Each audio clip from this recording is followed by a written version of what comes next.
Yo, what's up, guys? We've got a first place deck profile from an 8-man pod, and this is the playtest IRL. Hey, what's up, guys? So I decided to play a spicy deck for this particular tournament. It was a blend of two engines. Lately, I've been trying out new engines for Lightsworns, and so this is a Lightsworn variant of the deck. So this is a deck that I kind of saw people playing when I was playing 2010 format. There was a guy in my locals that would play this deck pretty religiously. So shout out to that guy. I don't remember his name in particular, but he used to play it all the time. He would get first at the locals every time, and I suddenly remembered his deck when I was looking through the archetypes. So just yeah, so I was let's just go into the deck file real quick. It's a Lightsworn deck, but it blends on another an engine. So yeah, we play two JDs. JD is like the best card in Lightsworns. You need to play 2 copies of this. I don't see you cutting it at all. If it was at 3, I'd play more. In Tango Plant format, it's at 3, but that's irrelevant to the conversation. So yeah, so you just play JDs and win the game essentially with a hybrid engine. Nice. We play the 3 Celestia here. A lot of people don't like playing 3 Celestia. I think Celestia is the best card in the deck, or the second best card in the deck. Third best card in the deck, sorry. Did you ever break on it? I never bricked on Celestia in this whole tournament. Most of the times I'm losing games because I don't resolve Celestia. So if I can resolve Celestia, I want to have it as much as possible. Nice. So that's kind of the idea. Milling forward is very crucial in this particular build because you want to have stuff in the graveyard. And also being able to blow up your opponent's dupe block is a big one too. She and JD work really well together to be able to break the dupe block and then try to go for the OTK hands that you need. So that's why I play 3. I don't see myself ever cutting Celestia in the future, maybe in different builds. Christia Swarm, you definitely have to play 3 copies, right? Because she is a fairy name, but this is not Christia Swarm. We are playing the 2 Lila in the tournament for the Ultimate Time Wizard, just to let you guys know. I scrubbed out of the tournament in the first 2 rounds, and I think the reason why was because I was only playing 1 Lila. So I upped it up to 2, and I actually cut Foolish Burial from my deck. That's a controversial one, as Foolish Burial does a lot of things in this particular build. I'll show you why Foolish Burial is good. But the biggest utility of Foolish Burial in Lightsworns is to be able to dump the Wolf, so you can just tribute Celestia. It's kind of like an E-Telly for Wolf, and then you can tribute for Celestia. And then you play the Foolish as well to be able to make the 4th name for the JD. However, I don't play the Foolish Burial, and you'll see why in a minute. So yeah, the Lila's good because it's really good into boards. So I think of Edison format as a lot of different openings. I compare it to like chess openings where people are doing like an opening move. Every deck has their opening, and so let's say you're playing against Vayu Turbo, and you summon Lila into a Vayu opening, which is often going to be a T set. They're either setting Hamster or Reiko in a D prison, and they want to protect the Hamster Reiko with a D prison because they want to flip the Reiko, and then they want to be able to pop a back row and then tribute for Caius. That's kind of the idea, and then they mill the Vayu. That's kind of their opening.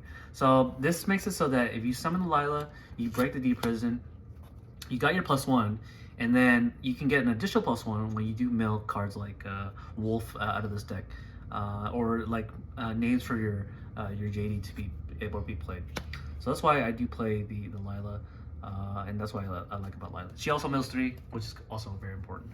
I'll summon this in attack mode with an Honest in hand so that I can tribute for Celestia in the next turn. That's kind of the idea. And then obviously they're not going to set a back row that's unchainable. Otherwise, I'll just break it and then tribute for Celestia the following turn. So yeah, Lila's really good, and that's why I cut a Foolish Burial for her. I played the 2 Jane in this deck, if I can find it. Jane is important in this deck because it can run over Sirocco, Hamster in defense mode, even Spies in defense mode. And in the mirror match, you'll often be running over Honest when they brick, and they'll set the Honest hoping that it will survive. But this Jane checks it. So 2100 attack normal summon monster, and then mills 2 on the end phase. I would say it's pretty good.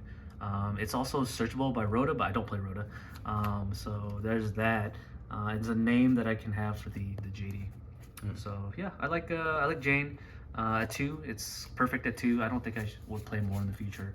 It's just there. In some scenarios, this card is able to climb over Christia. With the card in my deck, I'll show you guys in a minute. But just keep in mind that there is a way for me to climb over Christia using Jane, without Honest, of course, without Honest. Garoth, you have to play him at 1. Anymore, I feel like it's wrong, but in some scenarios, if you're able to, end on Lila, and then you Honest next turn, and Lila's alive, you can summon the Garoth, and then when you mill with Lila in the end phase, you can actually draw cards off of Garoth, which is really nice. So you're getting so much value off of popping the back row, and then being able to mill, and then get the Garoth to draw cards. So you can do the same with any Lightsworn, so long as you're able to protect them on the same turns. Garoth was good for you today? Garoth, yeah, I was able to generate a +2 once. I was able to mill two different names once, and I was able to draw 2 cards. Garoth is like the hidden +1 card that nobody ever talks about, and especially in this build, he's very useful. So at 1, that's all you need. We play the 1 Erin. Also, the reason why you want to play Erin is because she's a 3-miller, and that's what you want in this deck. Erin does come up against Recruiter decks, so you're able to spin back a Recruiter if it's in defense mode. Erin actually has another utility where people often special summon Gores in defense mode when they chump block and attack. Erin actually just, because some people do it out of habit, you can just kick it back to the deck or even the token. So that's another thing that Erin can do really well. But that's, I don't play 1, I don't really need to resolve her too much. She's just another name that for the most part. I only play 1 Raikou. This is Lightsworns after all, and there's no reason to play Raikou at more than 1, in my opinion, because at the end of the day, Raikou is just a card that pops a card, and you don't want to ever just set a card and then hopefully and then it gets attacked and pop. You want to keep as much board presence as possible, where you can resolve Celestia the following turn. And Raikou often just gets attacked and then gets run over, and then you won't be able to tribute for Celestia. So he's just most likely just another name. I only play 1 Wolf. A lot of people like Wolf at 3 or 2. I just don't like drawing or breaking on this card. It is a brick. This is a true brick in your deck because you can never special summon this out of your hand. Whereas the bricks that are kind of like known bricks are Celestia and JD, but those are conditional bricks. They come out when the condition is right. Wolf can never come out, so that's why I don't like Wolf playing multiple Wolves. I just want to randomly mill him once, and then once he's out of the deck, you're never going to brick on Wolf again, which is why I only play 1 copy. And it's also a name. Arcus is really good in this deck. Some builds play more than 1 copy of Arcus. I kind of like that builds. I kind of like those builds, but Arcus is often just the second copy of Arcus is often just Lumina, and yeah, having Lumina and Arcus means that your opponent can never Caius you, and so they have to if they want to bring out a Caius, they have to banish their own card just to attack, and those attacks are always often just going to get met by an Honest. So the name of the game of Lightsworn is to just summon normal summon a Lightsworn and protect it with Honest or Necrogardna, and then you have another turn so that you can tribute for Celestia. That's kind of the idea. And then you're milling as much as possible so that you make your JD live. Those are Lightsworn concepts that are pretty fundamental to building Lightsworns for any hybrid. This is a hybrid deck. I'll get to the hybrid soon. We'd still play the Plague Spreader Zombie as our card. Another card you want to mill in this deck is the Skill Successor. This is a card where you can flip this as a trap, and it pumps up one of your monsters by 400 attack. It also has a graveyard effect. So if you do mill this card, you can banish it, not the turn it was sent, not the same turn it was sent. You can banish this card in the damage step, and then pump up any of your monsters by 800 attack. So going back to Jane here, if Jane is going to be attacking to a Chrysia, and this is in the graveyard for some reason, you can banish this card, and then Jane becomes a 2900 attack, and then you're able to run over Chrysia. So it's kind of like a utility card that you can mill randomly, and then it'll actually work because your monsters are often going to be smaller than Caius. And so if Caius is on the board, you have to take the initiative back, and the way you do that is using Skill Successor or Honest to be able to get your initiative back from Caius. And then we have our Card Trooper. I think is the only card that can mill in the main phase 1, except for Raikou maybe, and maybe a Garoth that randomly flips. But you need the Card Trooper because he does mill, and he also replaces himself after he gets destroyed. And this forces out Tarantulas really well in a lot of situations, and also Mirror Force. Celestia also mills in the main phase. Right. But then you have to tribute summon, which is kind of like a level 2. This is like a level 1 miller. Right. Yeah. And then we have the Gores because Gores. Now we're going to go into the other engine, which makes the deck interesting, I would say. So thank you for staying tuned to this point. The interesting part of this deck is that I played 3 Rekindling, the 3 Fire Dogs, and the 2 Magician. Now, why would I play this particular engine in Lightsworn? Well, being able to randomly mill the Flamvell monsters makes it so that when you resolve a JD and you blow up the field, assuming you have one of each of these, I guess. Once you're able to blow up the field, you can activate Rekindling and then bring these back, and then you're doing a total damage of 3,300 attack without synchro summoning. So that's kind of the idea. If I have multiple dogs in the graveyard, that's why I played 3 of them. Dogs are doing 3,800 damage with the 3,000, and Lightsworns like to deal damage as much as possible. And with the clear board, it's kind of the idea. So Rekindling is a bomb, so you're increasing the bomb count of your deck, and so you're increasing it from 2, which is traditional, to 5 now. And then there's some situations where Fire Dog is able to use this effect when it destroys a monster by battle. Sometimes you're trying to run over Caius. If you have Skill Successor in the graveyard, you can banish the Skill Successor, and without wasting any resources, now you have a 2,700 attack Fire Dog that's able to destroy a monster by battle, and then you're able to special summon the Magician out from the graveyard, or from the deck. And then once these 2 are in the graveyard, your Rekindling is now live, so you can make level 8 synchros. So that's kind of the idea of the deck, and I really like it in actuality. A card I don't play in this deck, and I thought about it, was Magical Stone Excavation. And the idea is, if you have the Fire Dog and the Magician in your hand, and you have a Magical Stone Excavation, let's just say this is Magical Stone Excavation, and you mill a Rekindling, well, what you can do is activate the Magical Stone Excavation, discarding these 2 cards out of your hand, and then adding the Rekindling back to hand, and then activating it. Well, it's a 3-card, 1-card synchro. I didn't like that, even though it's a utility card. So I ultimately cut the Magical Stone Excavation on this deck for Heavy Storm, because I wasn't playing that before. And then let's go into the spells real quick. 2 Reincarnation. You don't play Beckoning in this deck because you don't want to be discarding your whole hand, because sometimes you kind of want to keep your hand so that they mill. I can understand the arguments for it, but for most part, you just rather have this because it's faster. Heavy Storm, the card I cut for the Magical Stone Excavation, that's what I play. I mean, you need this to out Oppression. And then you have your bombs on your starter cards that you want, which is Soul Recharge. And then we have the 2 Gold Sarks, because you can actually choose to get JD, and if you already have JD, then you can actually fetch the Rekindling. Sometimes you'll open up slow, so Gold Sark can actually fetch your starter cards as well. So yeah, very good card to. It's just a very good card because it functions effectively as a fourth JD essentially, and same with Monster Incarnation. So in totality, you have like 6 ways to access JD. Two of them, which if you mill the JD, and 2 of them if it's still in your deck. So you basically have 6 JDs if you think about it in some scenarios.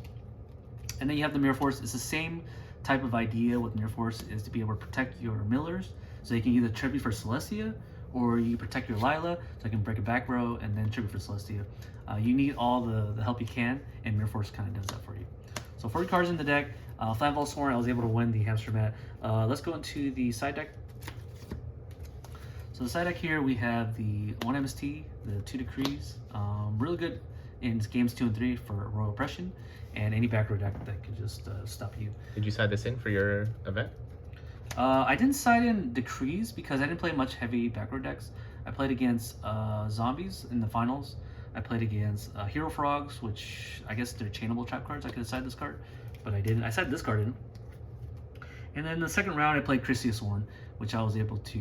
I mean, they don't play traps, so yeah. So I played these 3 cards, and that's just for those matchups. 2 T-Roars in case I played against Dragon Turbo. But also, I think I set this card for the Chrysius One matchup too, so I can survive the attacks. Because what they're going to do is try to do 1 giant push, and you can just chain the T-Roar so that you can survive.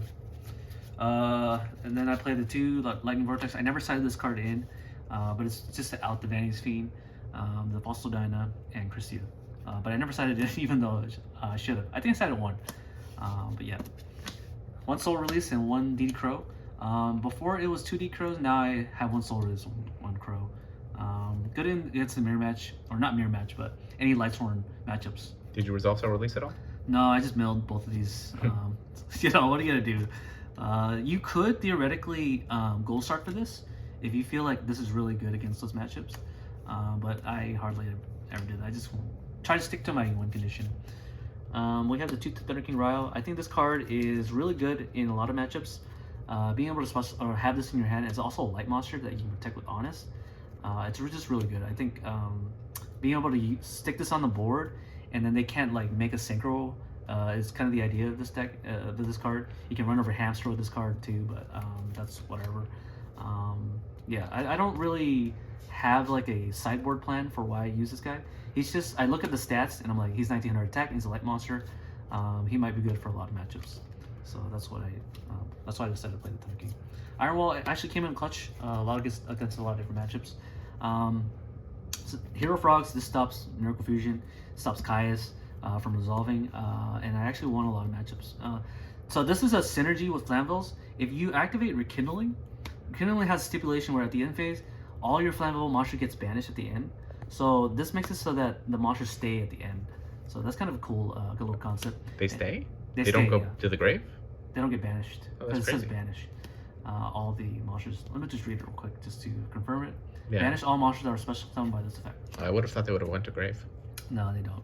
Otherwise, I would say destroy and then banish. But Maybe. It's not like bottomless. Right. Right. Another utility of this card is that your Plague Spreader Zombie just never leaves the graveyard. So if you especially summon this out while Iron Wall's out, well, you have a play that keeps coming back so long as you're top decking for it. So you Synchro Summon to level 6, and then you top deck and bring this out, and it keeps going to the graveyard with the Iron Wall out. So it's kind of cool. There is confliction with this card in Necrogardener, and I understand that. It's also this confliction with this in Ghoulstark. But for the most part, you're activating all your Ghoulstarks as quickly as possible, and this card just... you flip this card late game anyways. You don't flip this card right away, for the most part. And the last card I play in my set deck is Magical Merchant. I don't main deck this card, but the idea is to be able to see your Rekindling as quickly as possible, or your charge or your solar recharge. And this card allows you to get to that card without wasting too much time. And so this card is only really good against matchups where you're playing against a deck that likes to attack rather than destroy things. It's kind of like a recruiter in some sense. So recruiters are generally just really good if you're not playing against a deck that plays like Caius or ways to pop face down cards. And so if you're playing against those matchups, like Hero Beat is a very popular example of this. If you set this card against Hero Beat, they're most likely 9 times out of 10 they're going to attack it unless they want to Gemini Spark it. But yeah, this is kind of like a cool card to resolve. And you're able to mill so much cards as well as get your spells. I think it's a really I feel like it's an auto win for sure. Okay, let's go into the extra. Extra deck, I play Mistworm as my net level 9. My level 8s, I'm playing this and these 2 starters. I was playing the Avenging Air Knight Parshath. I think that's the name of that. It's a level 8 Synchro. You Synchro Summon it into it using a non-tuner light monster. And so you're able to have a monster that's 2600 attack that can pierce. But I didn't really care to pierce so much, so I decided to cut that card and play the second Stardust. And I don't regret it because the second Stardust always comes up because you're playing a deck that spams level 8s with Rekindling. And then Stardust is really good to go into the first turn against a lot of different matchups. I played against, and then the rest of the level 8s. Thought Ruler was really good because sometimes you're going to be low on life points because you're just milling and hopefully you're able to draw these 2 cards right here to win the game. So you're going to need some life points to sustain yourself. Sometimes people will brain control your JD and use it against you. So you're going to need the life points back so that this allows you to gain that life point advantage. We have the Colossal Fighter that's really good against a lot of different matchups, especially when you predict that someone has Gores in hand because they telegraph it so hard.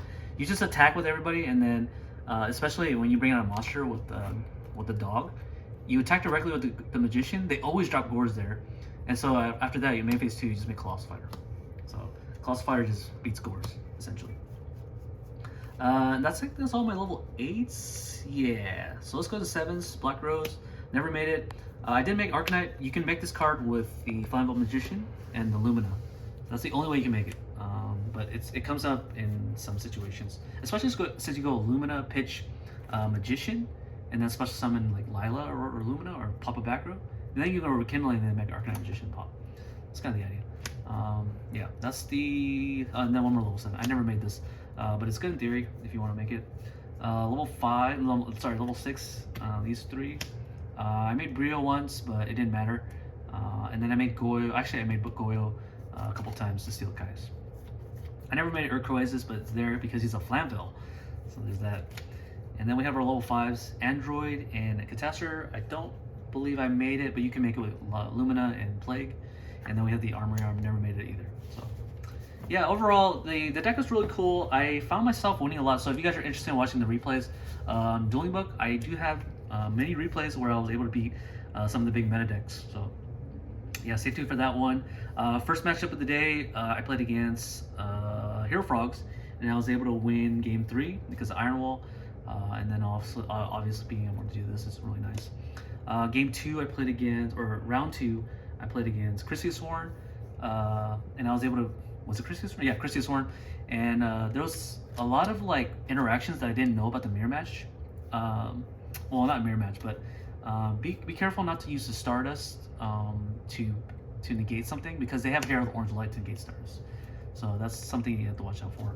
I walked in games 2, I thought I had the game, but I special summoned JD, blew up the field, and they flipped my body as a shield, and that destroyed my JD, and then I was kind of like wonky for like the first few turns. I was hoping that would resolve, but it didn't resolve, and I ended up losing the game. So yeah. And then round 3, I played against Zombie Heroes. I think it was Jake Exo's list. That list was pretty interesting. I 2-0'd that list, but there was a point in game 2 where he activated Transmigration Prophecy after when I activated Rekindling, and then he put back my my 2 Flamvell Magicians, and then I went Lumina, pitch a monster to special summon a Aaron, and then I milled 6, and then I milled these cards back to the graveyard after Transmigration Prophecy, because those 6 cards I milled, and these were 2, like, they're together, like, and then I was able to mill them, and I was like, all right, my Rekindling's live again, and then next turn I was just able to win. I won through an Absolute Zero, Spirit Reaper in defense mode. I actually was in attack mode, and I was able to win because I attacked the Spirit Reaper with Rekindling. But I mean, in theory, you could like make a Stardust and then make something bigger than Stardust, or Absolute Zero. Run over the Absolute Zero, use Stardust to negate the Absolute Zero, and then pop the Spirit Reaper with the Arcanite Magician. It was really, really, really good. So that's how I was able to win my playmat hamster mat. I think a lot of people don't know this deck exists, and Edison is one of those formats where, you know, there's not a lot of experimentation happening except by the really creative players or the top table players. So yeah, I definitely think this deck has a spot in the tier 1 meta. It just has to be played more often, and that's all my thoughts for this matchup. So yeah, hope you guys enjoy the video, and I hope you guys will test Flamvell Sworn going forward, and I'll see you guys on the next video. Peace. Awesome.